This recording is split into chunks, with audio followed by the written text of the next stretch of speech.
welcome back to The Movies Made Us Do It. Me and Matt are back. How are you, Matt? I'm pretty good, so how are you? I'm very well, yes. Very well indeed. I think you were struggling to find things to watch. I was struggling to find things to watch. I will say, I was pleasantly surprised by both the things I watched. Mm-hmm. One of them because I had such low expectations, but, pleasantly surprised anyway. Yeah. But do you want to kick us off? I will. So I will start with Lisa Frankenstein. Lisa Frankenstein. Yeah, so directed by Zelda Williams, daughter of Robin. Written by Diablo Cody, starring Catherine Newton and Lisa Sobrino. Also got Carla Gugino in it.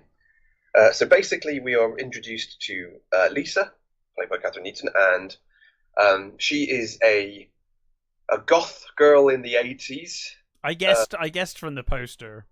Yeah. That it was clearly 80s. Yeah. She's a goth girl in the 80s who her mother was murdered by an axe murderer, basically. Okay. And her dad is remarried to Carla Gugino's hideous nurse lady. Right. And she has a stepsister called Taffy, who is lovely. Taffy she's a very sort of, most popular girl type, but she's actually nice to her. She really tries to help her out, tries to bring her out of her shell. Mm-hmm. But Lisa's mostly silent. She doesn't speak an awful lot because of the trauma of what's happened to her. Okay. So she's at this new school, and she's found she spends her days in the cemetery, this rundown cemetery, where she does brass stone rubbings and reading poetry and things like that. And there is a tomb of one particular guy whose last name has been chipped off, but the words Ein, the letters of Ein is still being seen. Uh-huh. And at the top of the tomb there is a bust of this person who looks like a handsome young chap from the early 1800s. Okay. Sort of very sort of wistful looking chap. All it says on the bottom of his stone is unmarried. Wow. That's what I'm going to have on the bottom of my tombstone. Unmarried. Here lies Richard Dursley, unmarried. You do get the opening intro is like a puppet show of this guy, his life. You see him sort of playing piano and getting a sort of a girlfriend who then goes off with a different musician, and then he dies sort of alone, sort of thing. So she's sort of vaguely obsessed with this tomb and this guy and the guy that's in it, and she ends up going to this party with her sister, and not really enjoying it. She gets spiked and ends up first of all, she gets molested by this guy who's trying to help, who pretends he's helping her, but she managed to get away from him and goes into the cemetery where she finds herself in the cemetery, which is actually quite a nice transition. So you get these sort of as she's walking through the house, sort of trees appear right in the house as she's walking through, and then she ends up in the cemetery properly. And she's tripping, so you're not actually sure whether she's there or not. And she basically makes a wish that she wishes that she could be with the person in the tomb, okay, in the grave. I mean, what she actually means is she wants to be dead. But what happens is a great big storm appears, and the grave gets struck by lightning, and the creature gets risen from its grave and goes to her house, where she gets sort of chased around, and there's he's all muck encrusted and gooey, and he's got a hand missing, and he's pretty grim when she first sees him. And there's a lovely bit where she she's climbing off the roof and she's fallen into the garden. She's screaming, and there's two neighbours across the way sat in their garden reading books, and they don't look up at all from their books. And the mother's like, "Oh, it must be the girl over the road again." And he's like, "Oh, really?" He's like, "Yeah." He's what, Taffy? He's like, "No, the other one, the weird one." And he's like, "Oh," and that's it. They don't even look up to see this poor girl getting chased by this monster. So is this supposed to be like Dr. Frankenstein? Is it supposed to be the monster, or is it just a guy from the 1800s and it's just kind of comical that it ended in Stein? Yes, yeah, that okay. last one. Cool. I think it doesn't. It's just a monster from the 1800s. It's a zombie creature from the 1800s. He's basically a zombie. Is what he is. He's a zombie that is sort of risen from the grave, and he doesn't have a tongue as well, so he doesn't speak, but he can sort of make vague gestures, and he sort of basically infers to her that she kind of made the wish, and so here he is, and she was like, that's not what I wished. I wished to be in the grave with you, not you out of the grave with me. But she hides him in her closet, and they start a sort of relationship. He sort of encourages her to be a bit more outgoing. He gives her this. He picks a dress for her out of the closet and makes her. He's like, "This isn't my dress. It's and it's my sister gave it to me because she said it was too slutty." So she goes off, and basically what happens is they discover that. What the hell must he think? If he's like a slutty dress, he's from the 1800s. Yeah. I mean, it's lacy and sort of Okay, right. Suitably gothic. It's just a bit short. Certainly for a gentleman of the 1800s. Yeah. Yeah. So she's a bit more outgoing and stuff, and they discover that he wants a new ear because he's got a missing ear and he's got a missing hand, and he wants her to fix. Now she works as a seamstress in like the mall or something. Oh, I'm starting to get May vibes. Yeah, so she can stitch things together. So they decide that they're going to base they sort of take revenge on the sort of I don't want to spoil too much, but they obviously they end up killing people and putting the subsequent pieces on the the corpse, and they decide that electricity sort of brought you back. Maybe they'll help with the bits that don't work. So or it'll turn him off. I mean, one or the other. Well, yeah. There's a bit where there's definitely a risk factor there. Yeah, well, there's a bit where she goes to the her sister's got a tanning bed in this little sort of garage, right? And in the beginning of the movie, her sister says, "Hey, you need a tan. You go and use my tanning bed," and it shorts and electrocutes her. Right. Okay. So they decide, that's how we'll do it. So she puts him in the tanning bed, turns it up. He gets electrocuted, and he starts becoming less sort of revolting looking, and it does charge the hand. The hand, is now working.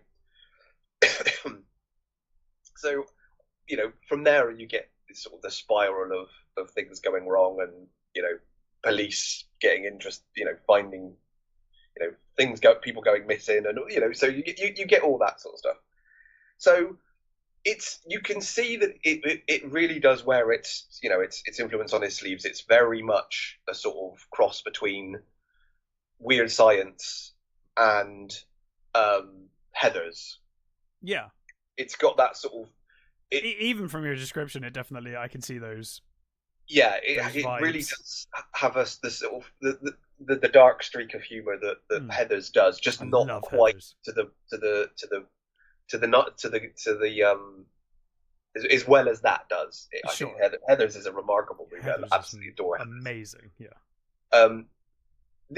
The problem with this movie is it kind of feels like they had a number of ideas, and they all don't quite gel together because I think they kind of lose their way on what they want to do. So the tone occasionally shifts into sort of they clearly want to deal with her trauma, but they don't sort of. It feels like they don't quite know how to integrate that properly into the movie because they're trying to be silly as well. Yeah. So there were times where obviously the Taffy's they're at this party at the beginning, and Taffy's friends say, "Oh, what's the deal with your sister? Why is she so weird?" And it's like, well, I can't say that I've been sworn to secrecy, and I can't talk anything. But it seems it's you guys, I can tell you. So of course she tells them what her damage is, and then everybody knows what her damage is. So there are times where she's confronted by people who are like, saying horrible things about her family, and it almost feels like those are quite serious moments, and then something silly will happen, and you're like, oh, well, that's kind of takes the edge off. Yeah, you're doing the Marvel thing. That it's a bit unbalanced. Yeah. However, the performances are great. Catherine Newton, who has been in a number of cool, horror movies and things in recent, and she's also in the next movie I'm going to review too. She's great as this sort of put upon goth girl who's sort of like just trying to get along, and the creature is great. He doesn't really have any lines as such. He's just stumbling around it first, full on creature style, and then becomes more and more human as the movie goes on. So he's great. I really liked him. I don't think I've seen him in anything before. Cole Sprouse is his name.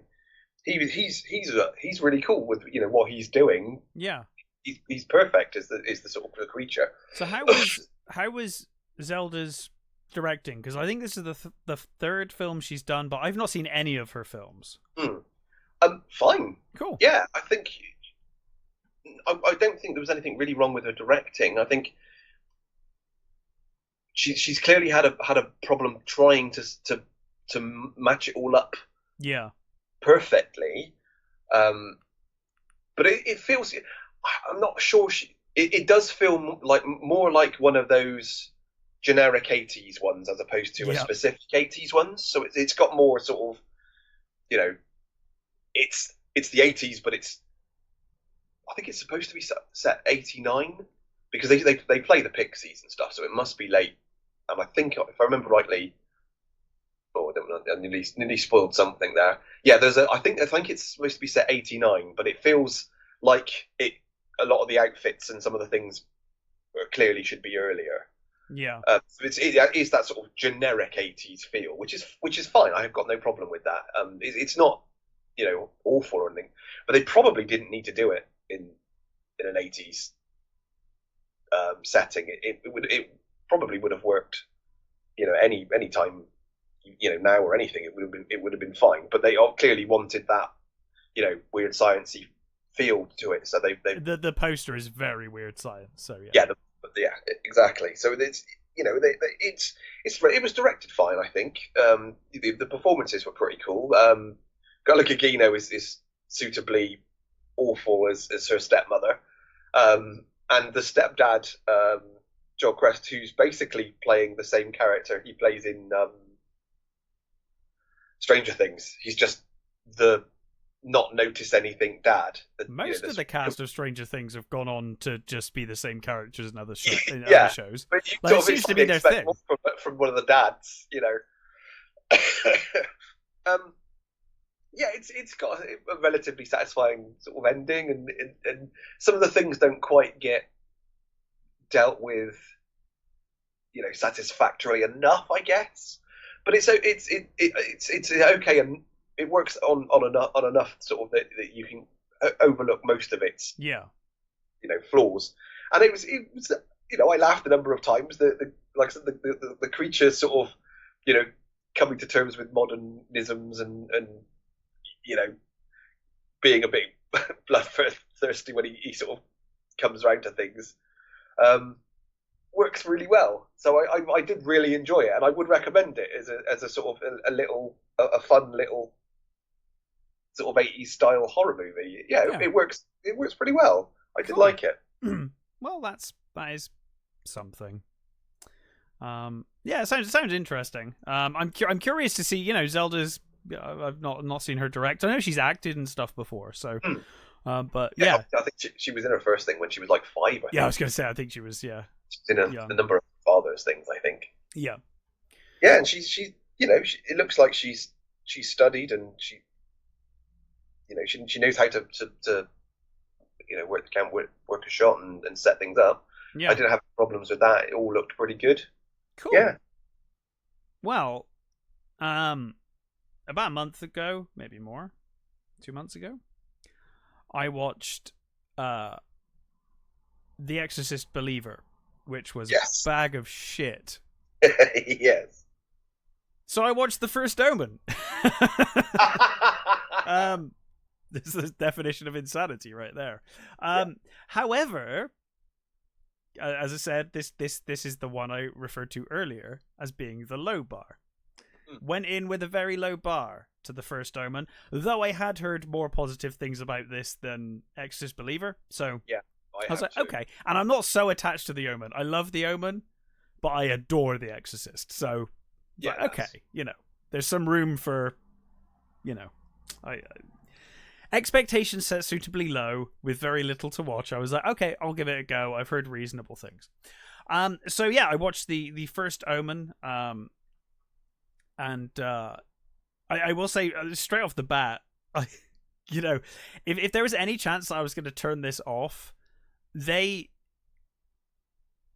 stack up their best actors immediately in this movie to where you're like, oh, okay, I guess maybe I'll give this a go. You've got Ralph Ineson, you've got Bill Nye, Charles Dance, all in like these opening few minutes. I'm like, oh, okay. Ineson's Father Brennan isn't. He's playing Father Brennan. Yeah. Which seems like a very odd choice. They are very different actors. They are very different actors. This film does. It tries very. Oh God! It like at once tries very hard to be a proper prequel and actually tie in, and also not at the same time. It's bizarre. Well, I think the biggest weird thing for me is we see the mother of Damien. Yeah, they dig her up. Yeah. How is this nun the mother? They don't explain it. They don't explain that. Nope. Okay. Well, actually, in this, it's heavily implied that the father is a jackal. But not the mother. So now they have left it to where you could potentially do another movie. Whether they go further to say actually it's the father in the tomb, not the mother, I don't know. But in that respect, this film does not tie in with the Omen at all. But then they will go to the trouble of like having pictures of the original actors and things like that at the end of the movie to really tie in. Like this is leading directly into the Omen. Even though if you've ever watched the Omen, as you've just said, the jackal, it clearly doesn't tie in. So that was really weird to me. That it was like you might as well have just done your own thing, because it's really strange that you've decided to tie it in, but then you clearly haven't tied it in, if that makes sense. Because like the mother being a jackal was kind of a big. It was one of the biggest shocking reveals of the Omen. Yeah. When he digs that up. So yeah, that is not the case here. They don't really do anything to explain why that would be the case. That aside, though, if this wasn't a prequel to The Exorcist, to the Omen, I would say this is okay.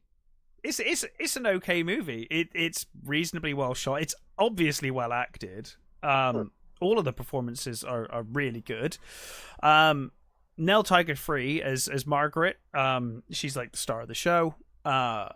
She's sent to. She's an American sent to Rome to work at an orphanage.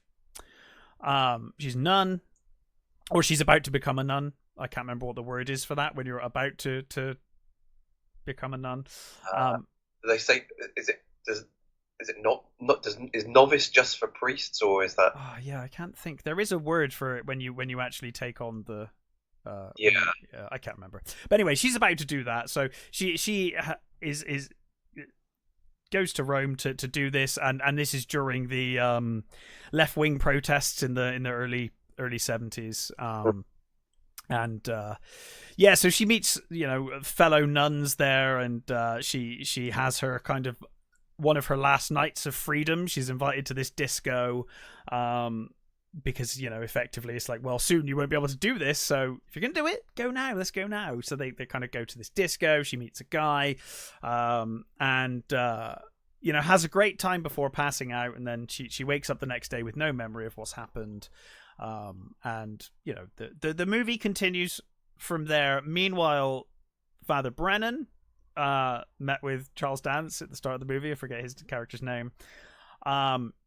And he's talking about this conspiracy, this occult conspiracy. Father Harris, apparently. Father Harris, thank you. This occult conspiracy. Charles Dance now is of the age where you can tell he can't really be fucked, and he's like, I will be in films that I could be in for 5 seconds. Yeah. It reminded me of Dracula Untold, where like as soon as I saw him, I was like, you are gonna disappear within 5 minutes and never appear again. And that's exactly what happened. No, he does. He appears at the very end of that movie. Does he? Yeah, there's a at the end of the movie. The end of that movie has him fucking walking through modern day New York or some shit, doesn't it? And Charles Dance is. So he's got. Is Charles Dance there? Yeah, he's watching him through through a marketplace or something, and he's watching him. Oh, you're right. You're so right. He does appear twice in that movie. Okay, he does appear twice. I take it back. He's in it for 5 minutes and 30 seconds. Sorry.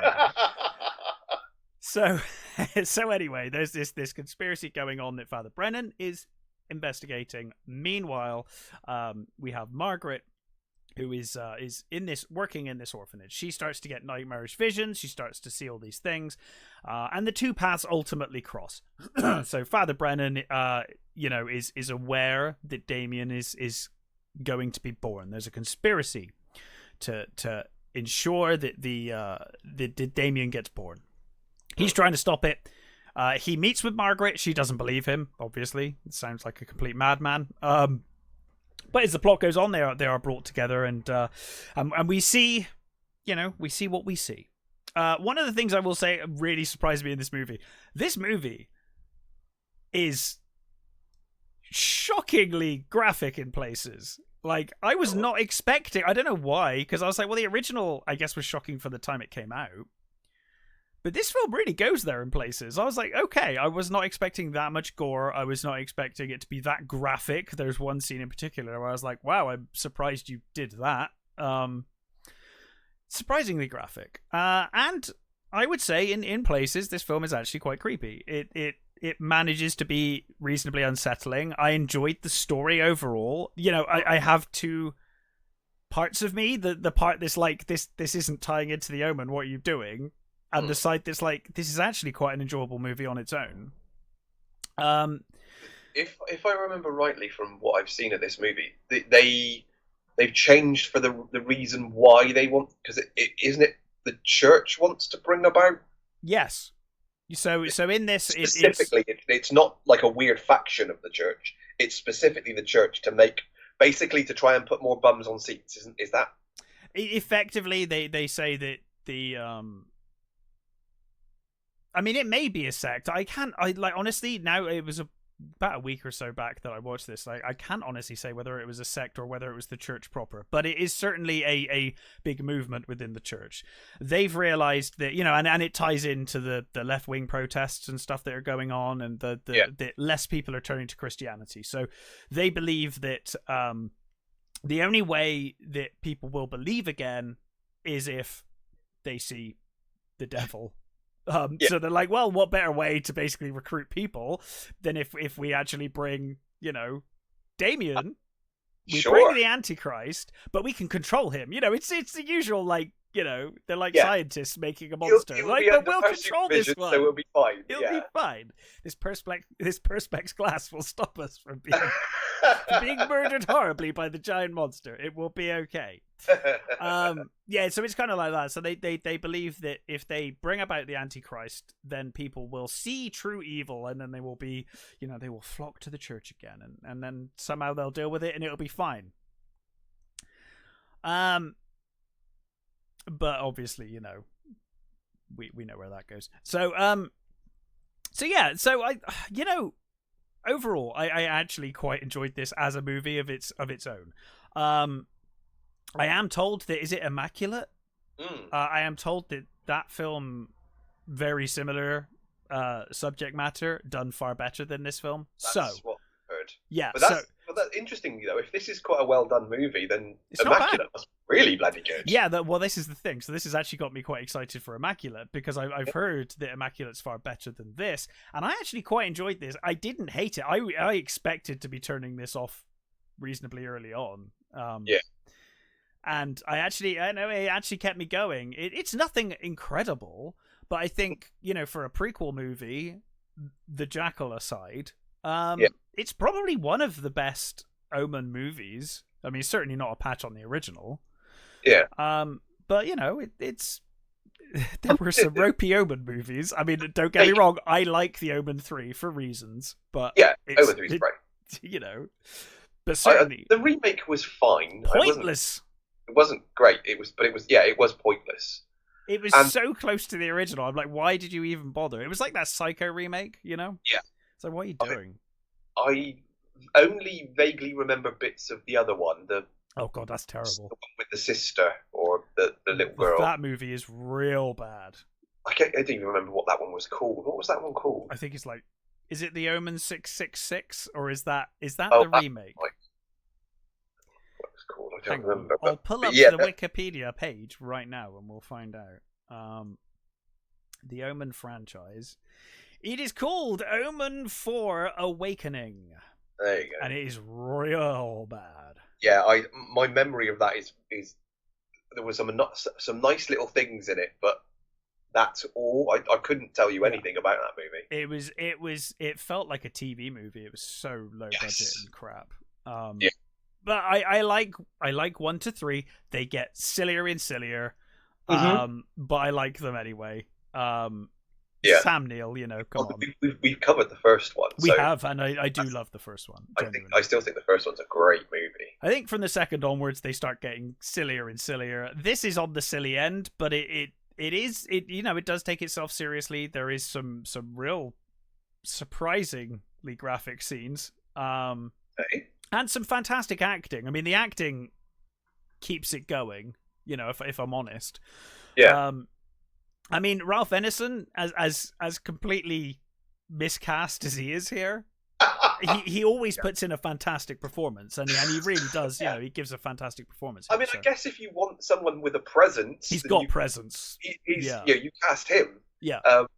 Quite. You know how you would think of him. He's not the first actor you would think of if you were trying to cast somebody that was like Patrick Troughton. No, not at all. Not at all. And it's kind of like, where even, you know, they're like, well, he's younger here. It's like, well, not that much younger, and I really don't see how the two end up. You know, it just doesn't match. But no, overall, I was actually pleasantly surprised. I thought this was going to be dreadful. Okay. It was actually not as bad, but I will say, you know, with the caveat, I went in with the lowest of expectations. So, yeah, you know. Well, I think you have to with that sort of movie, really. Yeah. If you go in expecting anything like the original, then you're going to be massively disappointed. No, absolutely. I mean, I'd be more inclined, especially after what you've just said, I'd be more inclined to watch this than I would be that Exorcist one. I'm never touching those. Exorcist Believer was terrible. That. I wouldn't say that was worth anyone's time, to be honest. Yeah. This one was worth it. I don't regret watching this. I actually quite enjoyed it. Like I said, I mean, the only real thing that really kind of bothered me was the Jackal, because that was like you've not tied that in. It's a big thing in the first movie. I would say that's probably one of the biggest reveals of the film. Yeah. It's one of the biggest revelations of the film when he digs that up and it's like, oh god, it's bizarre. So like I said, in this one, the jackal is the father, not the mother. I suppose that sort of that could work. I think because they have kind of left it open for a potential sequel of some kind. And I do wonder whether if they were to do another, they would be like, well, actually, it's the father, not the mother. I think it did pretty well, so they, they might do. Certainly seems like it's done better than The Exorcist did. It deserves to do better. I do think it's a better film. It surprised me. I was surprised at how much I enjoyed this. I had no hopes going in. So yeah, I thought it was pretty good. I will say I think it's elevated by a great cast. I think everyone in this was superb, which really helps. But yeah, so if you can put aside that issue, and it is weird, like I said, because they do go to great lengths in the closing scenes to tie this into the first one. Yeah. And yet they've left that glaring omission, so it's a bit odd. I mean, if how would a sequel? I don't know how would a sequel? If this goes straight, I presume this goes straight into the Omen. Yeah, well, basically I just spoil the whole fucking movie. They there is a scene in this movie right at the end where Brennan literally pass the baby over. Oh yeah, the baby's there. The baby's born and taken. There is literally a scene where Father Brennan hands someone a photo of Gregory Peck. And it's like, oh, this is the father. So it's like they're like, oh yeah, he's to be adopted, and they show a picture of Gregory Peck. So you're like, okay, so you're literally trying to tie this into the first one. Yeah. But then the jackal thing becomes even more bewildering, because if it was like a loose prequel, I'd be like, okay, whatever. But when you go to the trouble of being like, here he is, here's the guy. I mean, if you're going to do a sequel, who the hell do you get to cast as Gregory Peck? Now that you've shown a photo of Gregory Peck, I don't know. Yeah, you're going to make someone up, or you use computer imagery, or that's going to be weird. Yeah, I don't know. And then are they going to be like, would they do a thing where they're like, well, we'll bury the jackal to kind of give the impression or put him on the right path? Is it going to be them trying to put him on the right path whilst the church are after them? Or I don't know. I don't even know if you can do a sequel, but it certainly leaves it open to where our key members of the cast could continue in another film.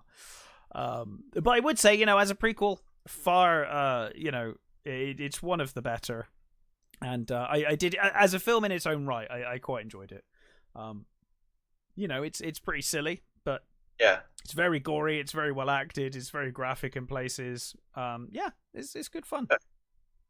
Cool. So what else have you watched?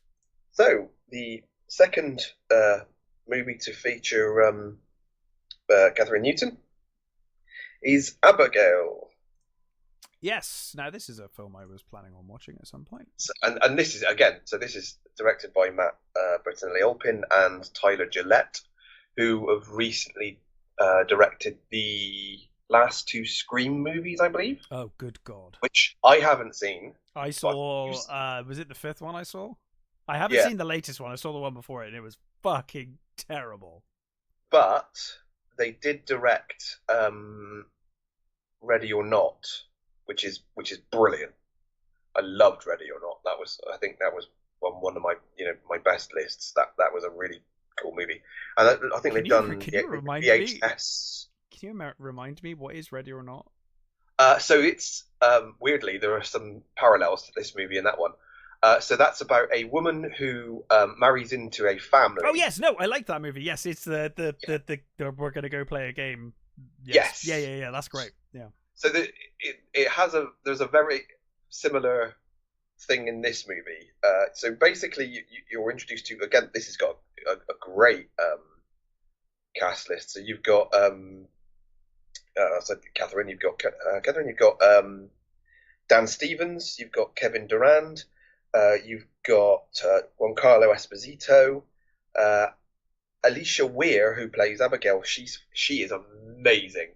I've not seen everything in anything before, but apparently she was the main in the Matilda musical, Right.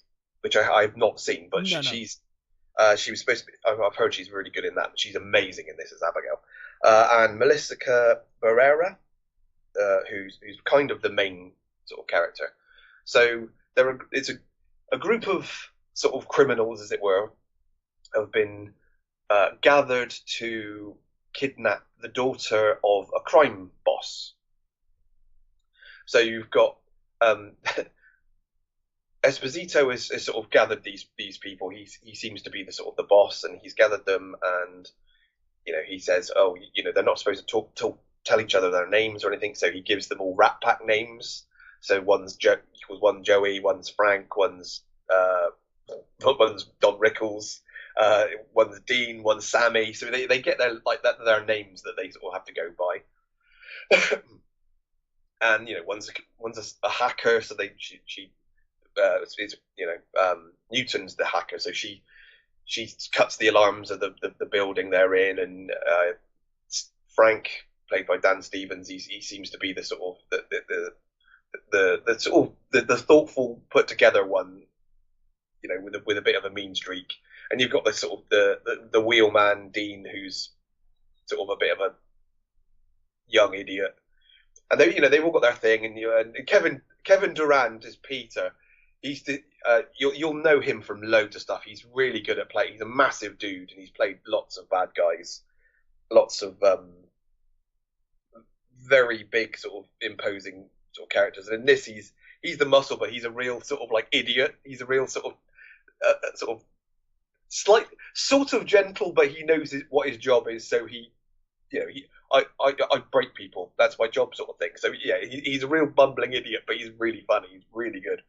So they go into this house. They kidnap little Abigail after she's done when you first see her, she's doing her as like a ballet sort of recital sort of thing to no one. There's just her on the stage, right, dancing, and she goes home, and they're waiting for her. They scoop her up, and they take her to this house, and Esposito says, right, you're going to be stuck here for 24 hours in this house while we wait for her dad to pay I think it's like 50 million ransom or however much it is. The house is stocked. Just don't go over, don't get on each other's nerves, sort of thing. Just behave yourselves. Watch the girl, and you'll be fine. So he leaves, and they're like, oh yeah, let's have let's go to the bar. The bar's fully stocked. We'll start having a drink and all that sort of stuff. So Joey, you discover is a ex-military medic, right? And she's basically supposed to be the one that she's the only one that's really supposed to interact with Abigail. She goes in, she sort of makes sure she's okay, and she talks to Abigail, probably wrongly. She takes her blindfold off, sort of thing, and Abigail's like, "Oh, my wrists hurt. Could you loosen the cuffs a bit?" Oh, please remove the cross from around my neck. It's really exactly, painful. yeah. So It's strangling me.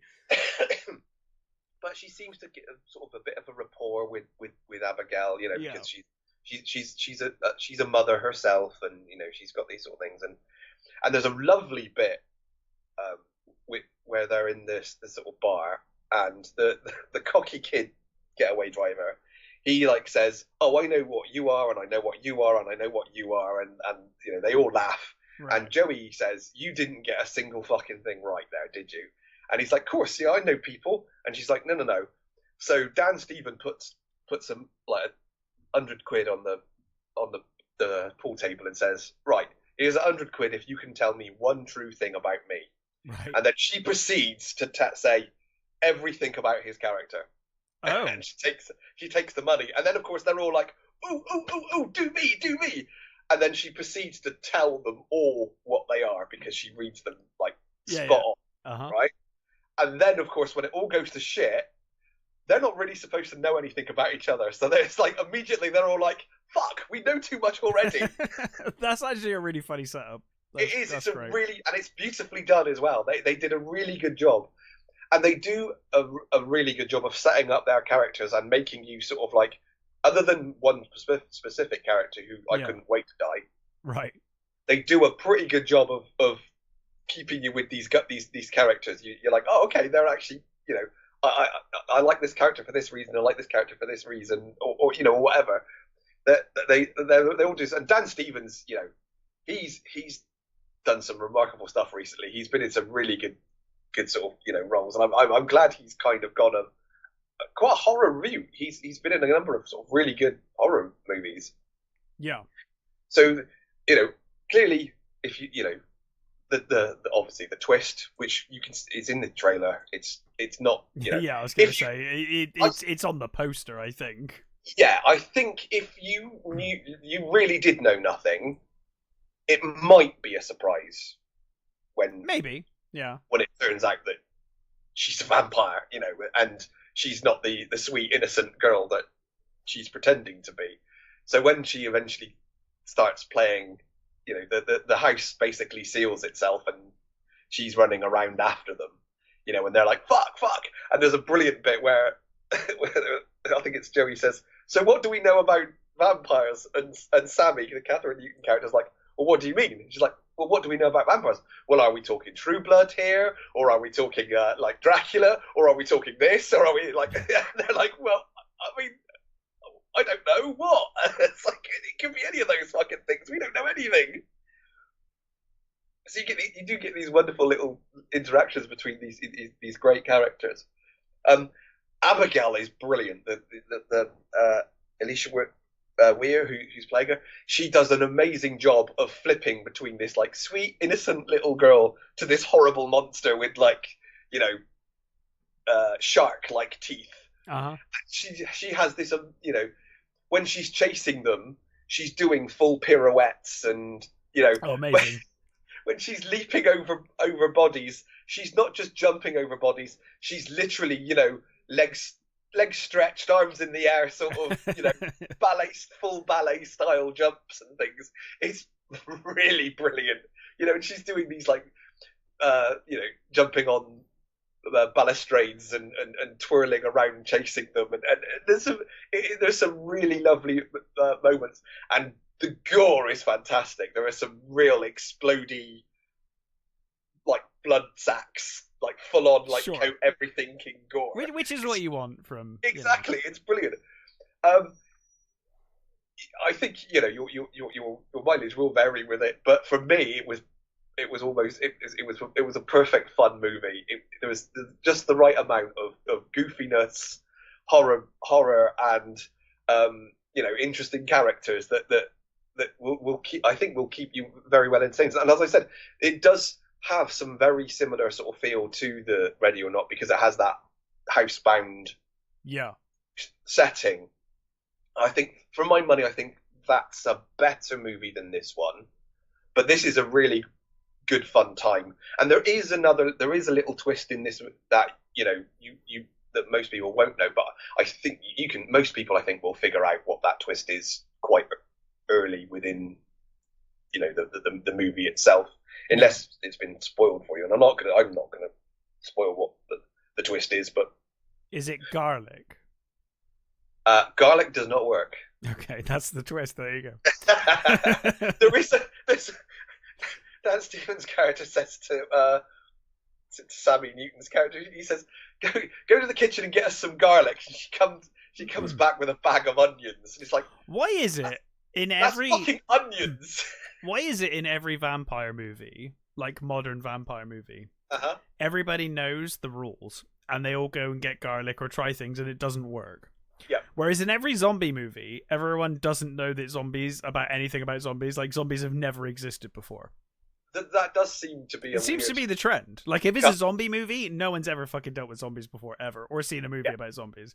And if it's vampires, then they know, but it's all outdated and none of it works anymore. Yes, that does seem to be the sort of the main thing. Whereas the werewolves different, because I don't think there are enough werewolf movies to sort of, you know, most people know Silver, and that's a movie trope anyway. Yeah, Silver Bullet's the one. Firework to the eye, that works. Oh, it certainly worked on his eye. I love Silver Bullet. So do I. It's a great movie. It's the weirdest. It's one of those ones that is like, as an adaptation, it's totally and utterly shit. I mean, it's pretty naff even as a film, but it's awesome. Yes, that's it. Cycle of the Werewolf is a really nice little Stephen King, Bernie Wrightson short sort of graphic novel type thing, which is great. Silver Bullet takes most of the story from that, and then sort of amps them up to 11 with weirdness, like the fucking wheelchair is like the rocket-powered wheelchair. Gary Busey is just going to engineer this kid's wheelchair to make it like to murder this kid. Yeah. I fucking love that movie. It's absolutely stupid. It really is, but it just It's such fun. It's really, really fun. Do you know I rewatched Wolf the other day and I really enjoyed it? I'd forgotten how much I enjoyed Wolf. I don't think I've seen that since it came out. Yeah, the same, right? I hadn't seen it for years and years, and I was like, the Jack Nicholson one. Yeah, the Jack Nicholson one. And I was like, actually, this is actually really fun. I remember being really disappointed in it when I first saw it, because I think I was expecting more of a werewolf movie. Oh, no, yeah. I mean, it's much more about corporate greed and kind of, you know, the cutthroat nature of, you know. Yeah, I think maybe I should rewatch it. Yeah, I think it is a really fun movie. I really enjoyed it. But anyway, back to this, vampires. Yes. So there are sort of tropes that you're going to hit. Yeah. You know, as a vampire movie, there are nice little sort of there's a nice little sort of twist that hasn't been, I don't think, greatly telegraphed, which I liked. The cast are fantastic, really good. I don't think Melissa Barrera, the main, I think she's kind of the main actress, Joey. She was in both the Scream movies, so she's already worked with these guys. Sure, well, I guess if you got actresses you like, and you know, or actors that you like. and I thought she was very believable and very sort of charming as this sort of well, slight spoiler. Her character is like became a junkie, and she ended up working as a sort of mob doctor. So you find out that, and she's very sympathetic. She's very, you know, she's got a very sweet nature, and she's, you know, a damaged person, and I think she's very believable in that role, and everybody else in their little roles is doing a really good job of you know, they're all a type. You know, you've got, you know, Newton, who's the sort of spoilt rich girl who turned to a hacking, and then you've got the ex-army sniper, and then you've got the muscle. So they've all got their like little templates, but they're all doing brilliantly with what they've been given. Because I think from what I read, the director said to the actors, you come up with your backstories for your characters. You know, this is what they are, but you come up with how you want to play them. And they clearly loved doing that. They clearly went off and relished having that amount of control over who they were playing, and they all do a really good job of bringing those together. It's you know, obviously it's not going to, you know, completely knock your socks off. It's not anything completely original, but what it is a thoroughly enjoyable, funny horror movie with just some great gore and some really funny characters, and I loved it. Yeah, I can't. The Abigail herself, the actress that was Abigail, is really fun. She's clearly having a fucking ball, running around, twirling and doing horrible things to people. Yeah. It's great. I really enjoyed it. I can't recommend it enough. It's fantastic. Awesome. I always wonder how you pitch that to like little kids. You know, like how do you pitch this? You're like, it's silly fun. It's, you know. I guess you have to sort of gauge whether they're mature enough to sort of cope with it. I guess. And in that respect, I think women mentally mature faster than men, so you're probably better off with girls. Yeah, I think you do sort of think about, you know, like kids like psychological scarring later on in life. Sense and you know, and you know, and he seems to have grown up pretty together. Yeah, he's done all right. You know, he seems all right, and I think Oh my word, Exorcist. I forget her name. Reagan. Well, that yes, the actress's name. Um, Oh God, why can't I I think of her name? she had some, I think, some problems growing up, but I don't think she was ever really, She you did know. all right in the end. I think she turned out okay. Yeah, she did. I think she had some problems, but I don't think it was because of that movie. I think No. that was because I think Hollywood more than a sort Yeah, I of mean effect of Hollywood is pretty terrible. So yeah. I think Linda it was Blair, Jesus Linda Christ. Blair. Thank God for that. Yeah, I think her problems were more act substance and Hollywood in general than being affected by a horror movie. Yeah. But yeah, I really loved it. I Yeah. highly recommend it. Well, I don't know if I mentioned this about a week or so back, because I wasn't even gonna. Well, I was like, I don't think this is really for me, but I was like, well, I do love Ultraman, so I thought I'd give Ultraman Rising a go. Yeah, The I new saw the picture with that weird creature and thought, oh, I don't think that's for me. no, but that was what I thought. But then I was like, but it's Ultraman. I'm like, oh, Yeah, you know, I you've got way really more like attachment to Ultraman. Ultraman than I have, so Yeah, so I was like, well, I guess, it's an animated movie. It's not going to yeah. be like 4 hours long or anything. You're talking 1.5 hours max. Let's give it a go. So I did, and do you know what? This film really surprised me. I was expecting, just like a kind of, I don't really know what I was expecting. Obviously, I was expecting a kids movie. Yeah, Um, and it looked kind of cutesy, and I was like, okay, so it's obviously a aimed at kids. I'm not the target audience here. But this movie's got real heart and real charm, and it's really heartwarming. I actually really really enjoyed this movie. I don't know where, sometimes you're just in that mood. yeah. You're just in the mood for something really sweet and heartwarming, and this absolutely is really sweet and heartwarming. So, um, we're introduced to Kenji Sato, who we see in the opening of the movie. As a kid, his dad was Ultraman. He had obviously lived with his mum and dad. His dad was Ultraman. This was known in the family. It's not a surprise. Right. And Ultraman was Kenji's greatest hero, but he also loved baseball. He loved baseball and he loved Ultraman. And in the opening, we see that his father has to go off and fight a monster. But before he does that, he says, well, who would you pick? Would you pick your hero Ultraman or would you pick baseball? And that kind of becomes the crux of the movie. So years later, Kenji's mother has disappeared, presumed dead. His father is still around, but has been injured. So he's been asked to become the new Ultraman, to take on the mantle of Ultraman. But he has a very promising baseball career. He's been playing for the Giants in America.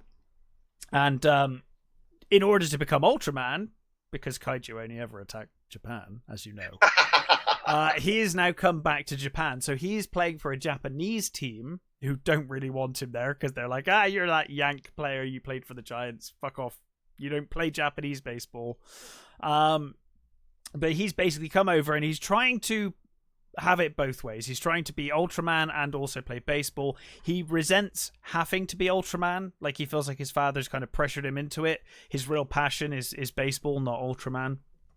But he's trying to do both and struggling, quite honestly, because we see in an early encounter he's like injured fighting a kaiju and then has to try and hit balls the next morning for this pro team on TV.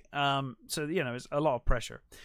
He resents his father for not spending time with them and for the disappearance of his mother. He feels that his father never searched for his mother. So they've kind of fallen out, become estranged.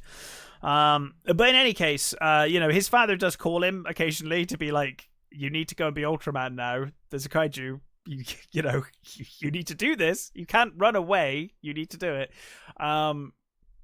But during one of the, one of his Ultraman encounters, he comes across this creature. It's kind of like the arch enemy of Ultraman in this movie. This big dragon creature, and during that fight, it becomes apparent that this other force, I forget the name of them in this show, something kaiju force, I think. They basically are the counter to Ultraman. They're there to kill kaiju. They're like, if the kaiju invade, we're going to kill off the kaiju that invade the city. Kaiju defense force. They're there to defend the city, and they will do it lethally. Ultraman helps the monsters disappear because it's established that these creatures, they're not evil, they're not good. They appear, and we need to try and help them. Basically. And there's this monster island. There's this mythical monster island. We don't know where it is. They've been trying to find it. Ultraman's been trying to find it to send monsters back there. And the Kaiju Defense Force have been trying to find it to obliterate it. The head of the Kaiju Defense Force has lost his wife and child to a monster attack. He blames all Kaiju, and he blames Ultraman for not saving his family. So anyway, during this encounter with this Kaiju, it becomes clear that it's after this ball. It's kind of obvious if you watch the fucking trailer what it's gonna be. The mother kaiju dies. The ball lands in the ocean, and this electronic ball, surprise surprise, it's an egg, and the egg hatches, and from it comes this cute little kaiju, and it is very fucking cute. I will say, it's very cute. Obviously Kenji is not keen on dealing with this little or giant little kaiju. But of course the kaiju wakes up fresh out of its egg. It opens its eyes, and immediately it now believes Ultraman is its parent, because it does the thing you do. Imprint. There we go. Yes, it imprints on Ultraman. And we get some funny scenes where it's imprinted on Ultraman, not on Kenji. Yeah. And despite being like, good 5 times the size of Kenji, it's terrified of Kenji at first. It just doesn't understand. So it imprints on Ultraman, not Kenji, but quickly learns that they're the same person. Kenji has this AI assistant that I guess Ultraman has had for some years. And between Kenji and the AI, they strive to look after this kaiju. He's a lot of Iron Man-y then. Kind of. I mean, they've been doing that for a while now. That Ultraman TV show, that Netflix did, was very Iron Man. That was like, and I believe that's based on a manga, which I can only assume was very Iron Man. But the way they made that show was like, they're basically Iron Man. Right. But yeah, he's got an AI, and they strive to raise this kaiju, basically. Kenji's very reluctant at first, but obviously he's now taken it in, and he's kind of responsible for it. And he also realizes that Kaiju Defense Force are out to kill it. They learn early on. They're like, well, it's clear they're not trying to kill it; they're trying to capture it. But obviously he knows that the Kaiju Defense Force are up to no good, so he's trying to stop that. And ultimately, he reunites with his father, because his father has obviously been Ultraman for many years and is an expert in dealing with kaiju. This movie has got a lot of heart. I've got to say, I wasn't blown away by the trailer. I think I may have even voiced my concerns on the podcast, if not after the podcast to you. But yeah, I really loved this movie. I think as a kid's movie, it's got a lot of heart. It's got some great storytelling, between Kenji obviously resenting his own father, and then obviously becoming a parent himself to the this surrogate parent. It's a coming of age for the kaiju, and also Kenji, who is kind of becoming an adult. He's kind of lived like a child his whole life. I really, really enjoyed this movie. I thought it had a lot of heart, and like I said, it is a kid's movie. but Yeah. but it's very well made. It's a very well made kids film. It's got great morals. It's got a great story. It's got some really funny moments. It's got some, slightly sad moments, but not too sad. It's not going to disturb your kids too much. It's not going to scar them for life or anything. It's just got a cute kaiju that looks sad. Yeah. That's about as bad as it gets.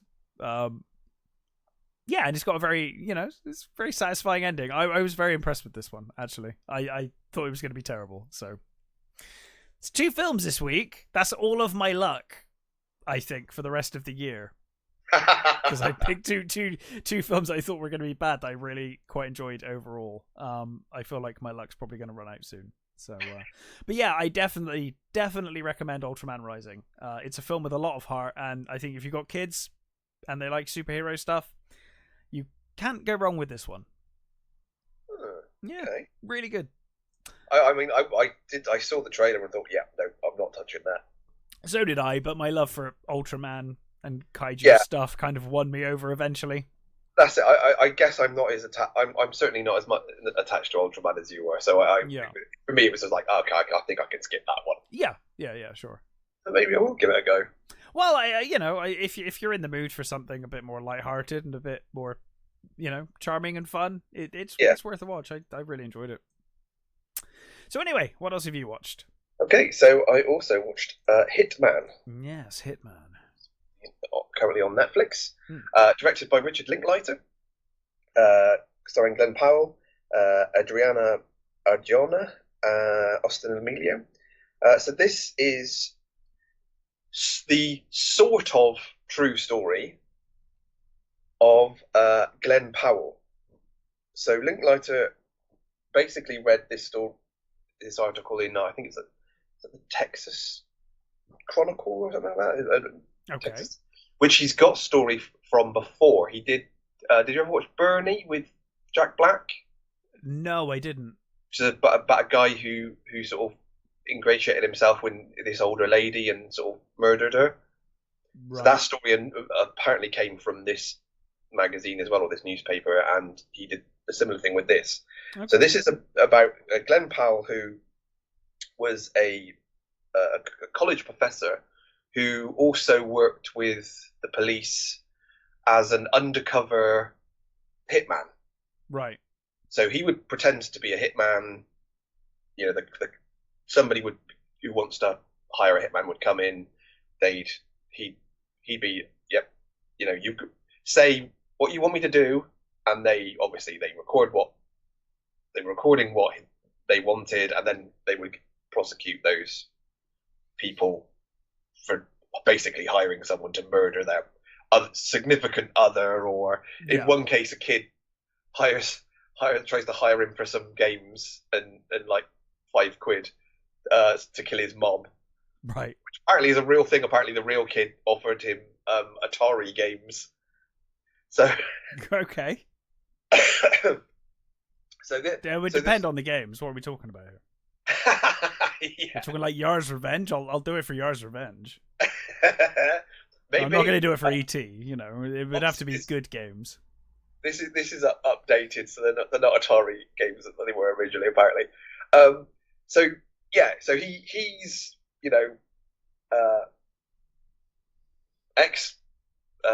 ex-married, sort of seems to be a not bumbling, but a sort of a nerdy professor at school that Sure. I guess the kids don't take him too seriously, and he's doing this sort of course on sort of I think it's literature, but he's doing a thing about character and how are you really who you are, or are you playing a role? Do you do you know yourself? How well do you know yourself, and how well do you are you playing that person, or are you really that sort of thing? So you have these sorts of things of identity and the roles we play going throughout the movie. It's not just he plays these characters. He's teaching about that as well. Mm. So during the course of one of his sort of meetups, and it's actually quite funny. He plays he the people that are coming to sort of hire him, he tailors the persona to what he thinks they need to see. Okay. So for one of the meetings, he's clearly playing Patrick Bateman. He turns up in this suit and he's talking like Patrick Bateman. It's brilliant. And for another, he's like a redneck with all these tattoos, and for another, he's this sort of like English sounding guy with this like with sort of red hair and freckles, and he tailors each one, so he's clearly enjoying being something he's not. He loves the idea of acting these parts where he gets to be a tough guy or a psychopath or whatever. And during one of these meetings, this woman called Madison turns up to him, and he's playing this guy. I can't remember what he calls himself, John, or maybe I can't remember. But he's sort of this sort of cool sort of hitman type, and she comes in and she says, I want you to kill my husband, and they start this conversation, and they sort of they spark off one another, and she says, my husband's a really bad guy. He's a horrible. He keeps me. I'm not allowed to see any of my friends. I'm not allowed to. He's got me on this diet. I can't. She eats part of this pie that he's got. They have this. He has this code word, which is, someone. He'll be in a shop, sort of like a cafe, and they'll come in and they say, how's the pie? And he responds, all pie is good. So, that's how they know who he is, sort of thing. Sure. So she sits there and she says, oh, can I have some of your pie? Because, I'm on this horrible diet. And he, they make these little jokes about things. And she jokingly says, oh, what do you do? And he just sort of looks at her and she's like, oh, yeah, right. You're a hitman, sort of thing. And, they clearly have this little spark. And he then sort of goes, oh, okay, I tell you what, why don't you take the money that you've got there and just leave your husband? Just fuck off. Yeah. Leave him. Don't. So, of course, he goes back into the sort of, the van afterwards, and they're like, what the hell was that? What did you just do? And he's like, well, I just thought she didn't deserve to. She clearly was having a bad time, and I just gave her another option. It was like, that's not what you're fucking here for, sort of thing, So he's got this sort of. There's a guy called Phil, played by Sanji Rowe, and Claudette, who Retta, who are these. I think they are actually detectives, but they're more of the technical side, and they've got another guy they work with who's an absolute fucking tool. Who I can't remember what his name is. Jasper. So Jasper is a cop, but he's been suspended because he beat up some kids. Right. So that he's a real fucking douchebag, and they hate him. So they were kind of happy when, in the very beginning, he gets suspended, so he's away, and Glenn is. First of all, he was only like the technical guy. He did the research. He wasn't supposed to be out the front. So they say, well, look. You have to do the actual go and talk to people. Yeah. So he steps in and he finds out he really enjoys doing that, and they like working with him better because he's not a douchebag like this fucking real, like the actual detective is. So he keeps coming back and trying to get into his job and all sort of thing. So while that's going on, he actually starts dating Madison. Right. Which I'm guessing is also a big no-no. Exactly. But he's also dating her not as himself. He's dating her as this character he was playing. Sure, because that's how she was introduced to him, right? So exactly. Yeah. So he's and the problem is he was kind of encouraged by this. Why Claudette and Phil were they're talking to him on the phone, and they say, oh, they kind of tell him off for fucking this sort of mission up, right?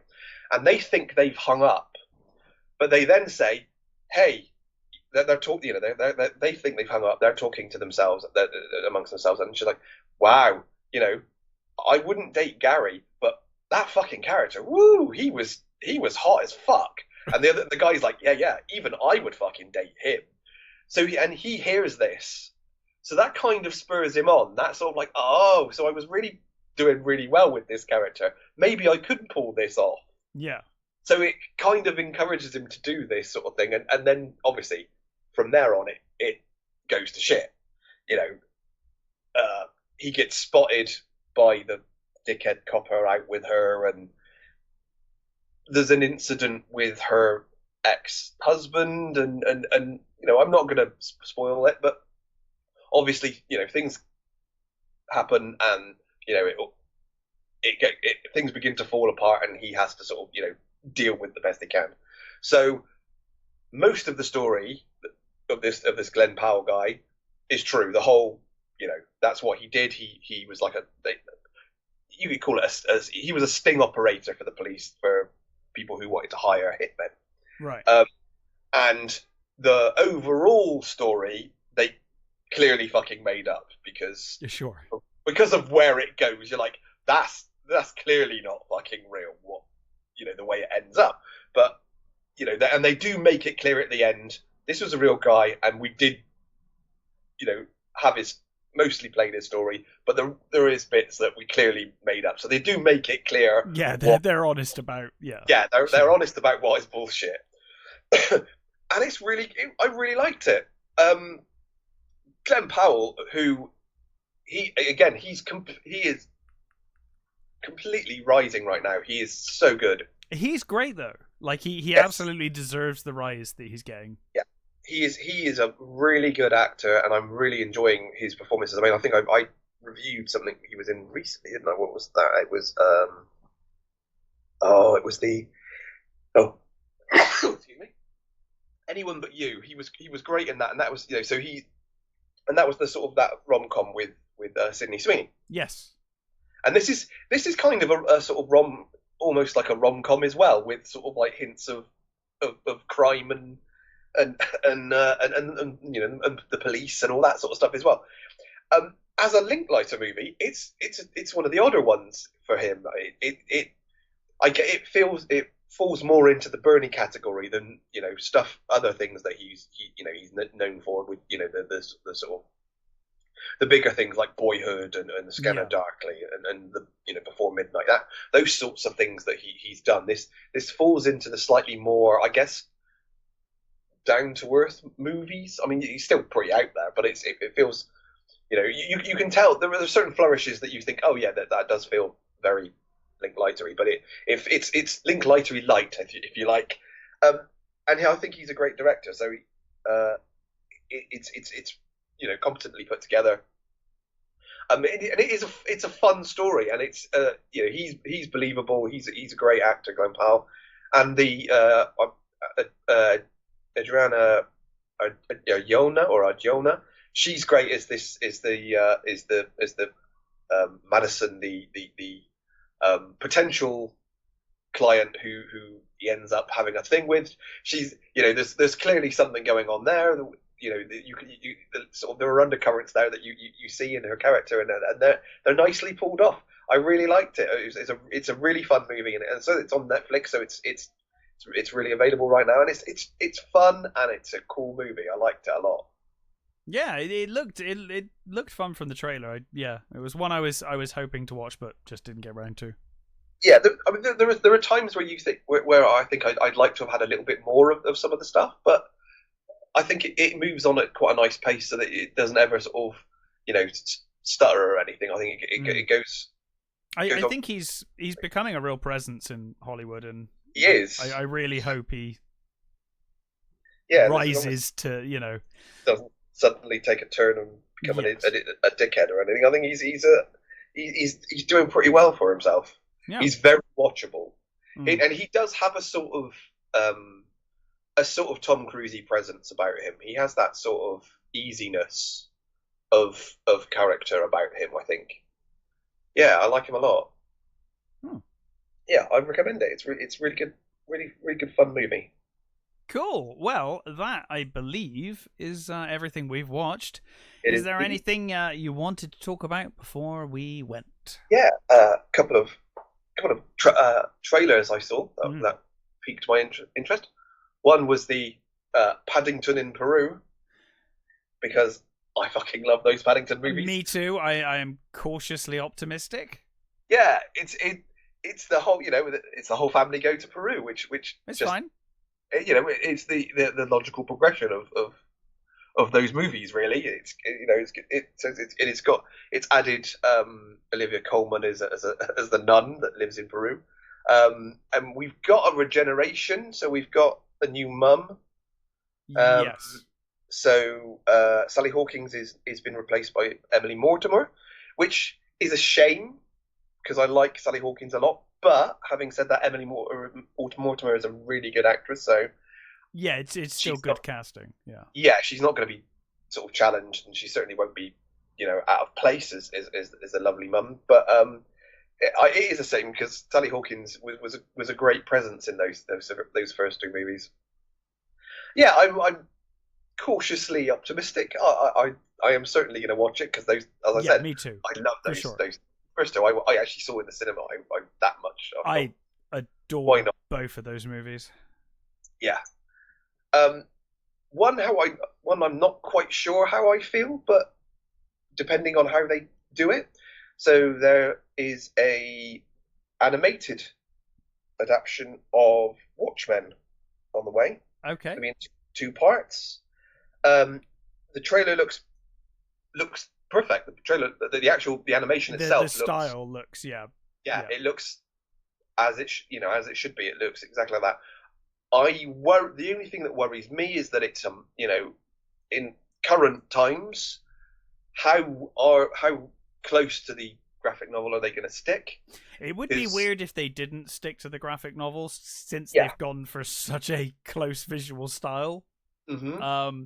You're clearly going for authenticity with that look, so it would be very weird if they decided not to. I love the Zack Snyder movie. I think it's a near perfect as you could get, I think, to a live action. I think it kind of misunderstands Watchmen in places, but I do enjoy it. I don't think I wouldn't have said it misunderstands it. I think it. The scene where they start fighting and take out a fuck ton of people between them. Yes. Was like, that's not Watchmen at all. You've missed the point of Watchmen. It was never like the like slick. I thought he misunderstood the Watchmen, to be honest. I think he just sort of ramped it up a little, which I was fine. He did, but it kind of misses the point of that. I think it misses the point with that, though. Unfortunately, I didn't find that. I didn't mind that they changed the ending. I think the ending. I'm totally with you on. I think the ending.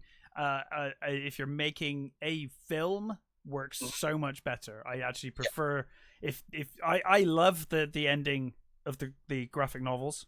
Yes. But I think for a film and for the story they were telling, I think that ending is fantastic. I actually really liked it. I just thought some of the fight scenes, I was like, you're kind of missing the point for me. But I didn't find that. I thought it was it was fine. But yeah, I see what you mean. I think they're going to like it was never meant to be. That Silk Spectre Night Owl fight is like, really that. Well, I think it's kind of how it is in the comic. They get the shit kicked out of themselves in the comic. It's way more slick here. It's like they're Yeah, I think that I don't mind that so much. It just, as I said, I think it just ramped up a little, which is fine.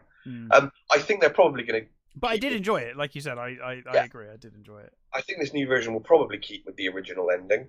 And I think it's the first part is, I think, due out in December, I think, and the next one will be out next year. So yeah, I might give that a go. Looks okay. Yeah. So on the next, oh Christ, stupid bloody thing. So one that did intrigue me was Wallace and Gromit, Vengeance Most Foul. Oh no! So they are bringing back Feathers McGraw. Oh no, It's cool. Okay. Oh God, thank God. Yeah, so it's going to be Wallace and Gromit. Oh, you said Wallace and Gromit: Vengeance So Foul, and I was thinking back to that fucking all of those shit fucking horror movies of like, oh, it's the 100 Acre Wood, but all they're all monsters now and they go around Oh, I see what murdering you everyone. mean. It's like, oh Yeah, God, please tell me like someone the hasn't done Winnie that. Pooh sort of thing. Yeah, Yeah. no. This is an actual Aardman uh, uh, Wallace and Gromit movie, and it's been 30 years since they put Feathers McGraw away. Yeah. Okay. So he's coming back. Is that? Yeah, so they've got a little teaser, which is a fun little thing. And apparently, Nick Park said one of the things that people ask him the most when they come up to him is, are we ever going to see Feathers McGraw again? He was a phenomenon when that film came out. When that movie came it's- out, like everyone was like, "Oh my God, Feathers!" And I remember when they did the grommets and stuff around town, everyone looked for Feathers. Yes. He was there if you looked for him, but there was only one of them. Yeah, I'm really happy with this. It's a shame that we're not. Obviously, I think we're getting new voice. Yeah. For Gromit, because I think they've done some shorts with a different voice actor. I haven't seen them, but I think they've already. I think he's emulating the same. Yeah, they've already recast him because obviously Peter Sellers died. I think. Yeah. 2017, I think he died. But I don't think the new actor is doing their own thing or anything. They're very much no, trying I think to. You couldn't really. You No, have to. that's the thing. You really Very couldn't. weird if Gromit, if Wallace spoke with a different sort of accent and voice. So he's not. I'm happy. I'm overjoyed to see Feathers McGraw. Yeah, he was a brilliant villain. He is a very scary little penguin. So yeah, I'm happy to see that come back. And a weird one here. So have you ever seen the film Possession?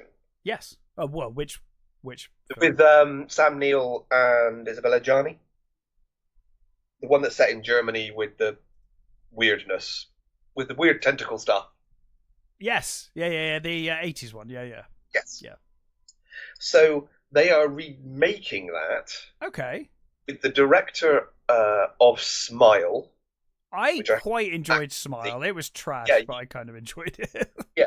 So he's going to be directing, and Robert Pattinson is going to be the star. So part of me thinks, why would you remake that movie? Because it's a very interesting, weird movie. It's fine as it is, yeah. Yeah. But I think the director is interesting, and Pattinson can definitely pull off. Oh, yeah. Weirdness. He's been in, The Lighthouse. He was fantastic in The Lighthouse. So we know he can do, hold himself pretty well in odd movies. Absolutely. I just thought it seems to be an odd choice for a remake. But yeah, I mean, usually they pick big IPs and properties, Yeah, so I think at least it's something that a lot of people won't have seen. I guess they could pick it up and most people would think it was a new thing. Yeah, Possession, I think, is one of those, Well, I think the thing is because Possession was it was a video nasty, but it wasn't like the worst of the video nasties to where everyone knows about it because of its like video nasty, it's title. It's a more weird, surreal sort of, I guess, Italian style movie than. It's not like I Spit on Your Grave or something where everyone's going to be like, oh, that's a, it's a video nasty. It's like, well, it was a video nasty, but it was kind of its own thing. It was kind of doing like you said, a bit more of an artsy kind of weird movie than a. Yeah. It's a fantasy. It's kind of a horror fantasy, isn't it? So. Yeah. So I guess at least they've picked something that, the majority, I guess, certainly a wider audience. Most people will think is a new thing, yeah. Yeah. So, but it does at least sound interesting. It's at least got interesting people behind it. So, sure. That's basically it. Cool. Well, we've already discussed what we're doing next time. We have. Because it is the 40th anniversary of The Search for Spock. It is. So we both like Star Trek. Mm-hmm. we have done what Star Trek movies have we done now? We have done. I know we've done Generations. We did Generations. I Did think we do the motion picture? we've done the motion picture, yes. Yeah. And I think we might have done Wrath of Khan very early. But I was thinking if we did, it was very early on, or maybe on the radio show. But I think we did it as a watch along, which probably those were early days. Probably disappeared somewhere. I think it's still probably out there somewhere. But okay, cool. Yeah, well, I think Search for Spock. I've always had a soft spot for Search for Spock. I think it's got some great stuff. So and it's 40, so it makes sense. Yeah. So we will be. It's got the sort of the template for almost all later Klingons, really, isn't it? Yeah, I guess it kind of does, because obviously they were kind of set in the motion picture, but they're perfected here. Mm-hmm. And yes, it's the next gen look of the Klingons for sure, and the way they act. I mean, yes, you get the warrior side of things much more. The honor thing and all of that kind of stuff comes through. Yeah, which you didn't so much get in the motion picture because they weren't around long enough. They get like vaporized in seconds. Pretty quickly. And obviously they were just mostly mustache twirling villains in the they were barbarians, weren't they? Effectively in the original very series. Sort of Russian-y, sort of Mongol-y type. Yeah, weren't they? Yeah. So yeah, you're right. It does kind of set that template, and I really enjoy it. So yeah, it'll be fun. 40 years of Star Trek 3, and we're going to cover it next week. So we will be back then. Until then, stay safe, take care, and we will catch you next time.